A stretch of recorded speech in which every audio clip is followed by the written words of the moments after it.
कि कैसा है वो हिंदू जो मर्यादा पुरुषोत्तम श्री राम का नहीं, और हिंदू होकर हुआ अयोध्या धाम का नहीं, तो जो राम का नहीं वो किसी काम का नहीं।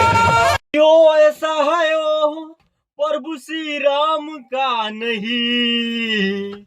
औ कहेला दिनेश भाई केहू आज तक ले हमरा के पचावेला नहीं।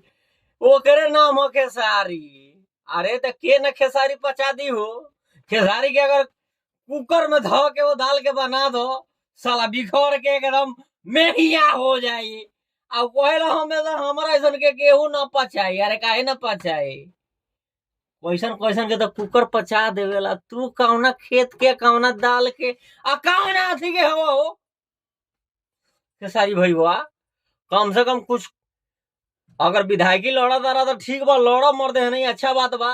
माँ की मंदिर बका तू तू तौर पर तारा मर दे नहीं।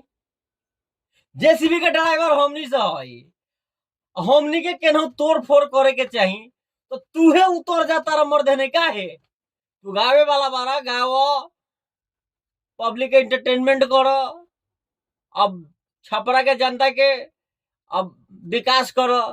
अब सीधे पढ़ लगे उतर जाता रहा। हॉय तोड़ेंगे तो हॉ नहीं होना चाहिए, हॉय मंदिर नहीं होना चाहिए, यहाँ पर तो हॉ नहीं होना चाहिए। अरे यार जेसीबी के ड्राइवर बनी हमनी के तोड़ फोड़ उखाड़ करे के चाहिए। और तुहे तोड़ फोड़ उखाड़ करबो तो नींबू खरबूजा के करी। सब क्या देखना पड़ रहा है। अच्छा है मैं अंधा हूँ।